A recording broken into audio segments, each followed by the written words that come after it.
شنبه آمدم و در اساس با آمدم خیلی که اینجا چمپیوناتی وای رفته بود وای نماش ولسیپد نگاه میکنم راه ها ماشین نیست چی نیست یک ولسیپد سوار گذاشته بود سوار شدم یک کم جای گرفتیم حالا بسیار کاری خوب شد باور کنید اگر من همینجا به ولسیپد رانو یک روزی همین عموما گریم اگر همین یک ایده ولسیپد ماشین عموما همه تخت کرمانه دو ولسیپد که تگرده آناز بهترین کار میشه یا نمی همه ماشین دارو همینجا ناظر میشن بهترین کار میشه عزیزم شوخی میکنیم البته امروز ما بحری یادبودی استادان آمده باشیم بحری باز یکم اپریل است روزی طبیعی خوشگوارا است من گفتنی هستم که من این زنهای تاجیک سلامت باشن از همونجا از بدن اساس همین خیلی برو آمدم ایستگاه با آمدم که دو زن ای وای شما تلویزیون بمی من گفتم ها همین مشروط که کتی من تا کاردیولوژی میرم می من گفتم نشما نمیرید گم دویم زنک چی میگوید من چی خیلی که این که نرفت شما هم نمیرید اپا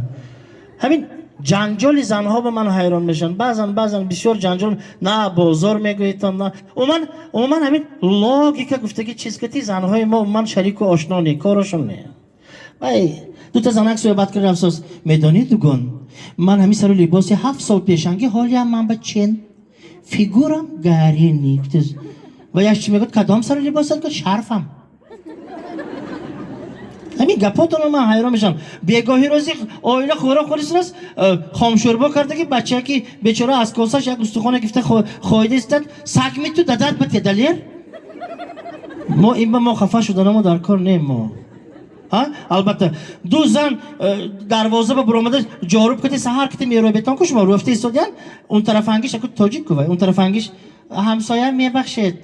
دین سال مزتان نشدم به فکرم از خانتان ماشین یاری تاجیلی برای آمده رفت گفتم مراد اینش هم تاجیکو و هم چیفته است از خانه شما دین سالدت برای آمد من جنگ سر شد میگفته که نیکو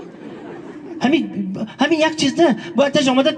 تلو مگزین به نگاه کردم اون جنگی مگزین بود همین خیلی آویزان شده که تاز بالی و آینه بیو انا من چند پول گفت و فروشنده هم 15000 گفتم مراد 7500 متری هم من با گرفتم مونتم اینا تا کیا گفت تا یک بار دیگه شوهرم قپیده نوای زن کردی با 7500 دیگه میگیرد من امروز چطوری که گفتن یک تا زادروز داشتگی حاضر گوسل کردیم و زنگیری به رفته آدم دویم زادروز داشتگی آدم است این کس گلبهار خان کنی و کس بیایید اینجا این کس هم یکم اپریل پدر و مادرشان شوخی کرگی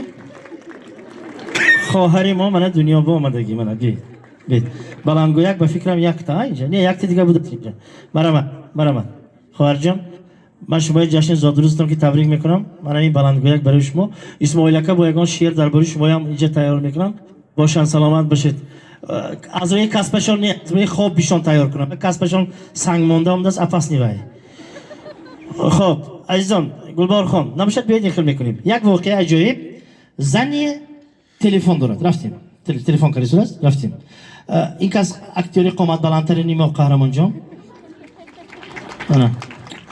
بیا تلفن تیو بینی بچه ها با نگرد میشی یک چه بیست رفتیم اینک من نوبتداری سوختار خاموش کنیم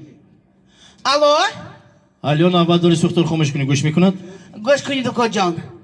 من همین 45 تا گل شناندگی گل نزدیک خانه به ها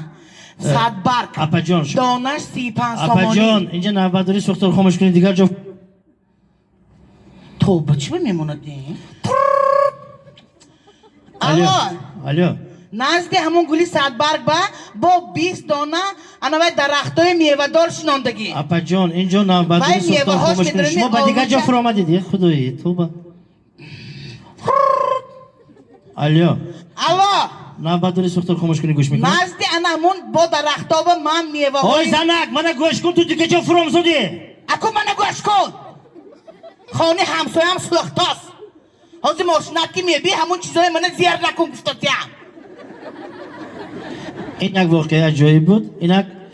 بعضی شوهرها هستن که زنشون با عموما کمک نمیکنن این شوهرها هم هستند مرد آدم ها هستند مرد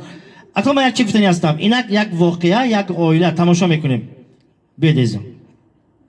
لا لا لی نا نا نا نا نا مردک جا اومدید میاکر یادتان هست می؟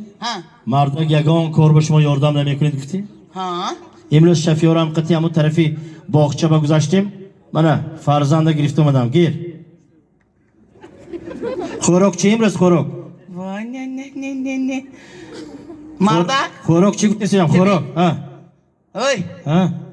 یک تا فرزندامو 42 بار اومد مهندسی برق کار میکند وای دویمش میاد اینستیتوت میخواند پنجم کورس 23 بار اومد دو تا فرزند های خلاص مونده این کی؟ آخه همین خیلی در اومدم دیدم که همین یک تا خودش ماندگی گرفته اومدم شما کی؟ کی شما کی؟ و من قبوری بخچه هه؟ قرابلی بخچه؟ ها؟ کجا من شفیارم گم بردم اونده بیار شما یا؟ گپ زدم من نمونده من گفته آمده ده؟ عذر کارم مونده ایمان ده بلند دو بروید بلند گوی که دو بروید رحمت اینک هستن نفرهایی که کم کم می نوشم آبنی چایانی بیا بدنش فقط چیل های کن سلام علیکم و علیکم سلام من باید سنگی 32 کیلو هدیه اینجا نیست؟ نباشد اگر پرچتکه های بکسایم نیست کجا؟ نباشد اگر تورنیک است تورنیک نیست کجا؟ نیست منو چی کی منو چشمتون کلانتر کشوید اینجا مغازه عرق فروشی خدا جان دیدی هم من ورزش که مشغول شدم گفتم یه ها جشن نیست کساس چکتاره آره این گپی دیگه تشکری زیاد دستان یعنی ارجمند من باری دیگر گفتنی هستم که گلبار جان شین راستش فایدهش نیست شین ادم استاره ترسان شین عزیزان شوخی میکنیم البته ما مردها بعضا درباره اگر تلفن حاضر جمشید جان گپ زد من راستی گپ تلفنم اگر بگاهی بعد ساعت 6 اگر SMS بیاد من ذره میدرد SMS هر خیل میبیاد از وها میبیاد از اینها میبیاد یه روز تینگ تینگ شد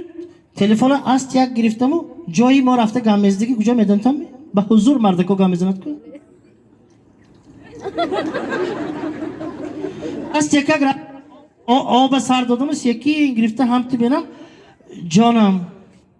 تو میبیایی اصال من خانه با ننویس دیگه گفتم و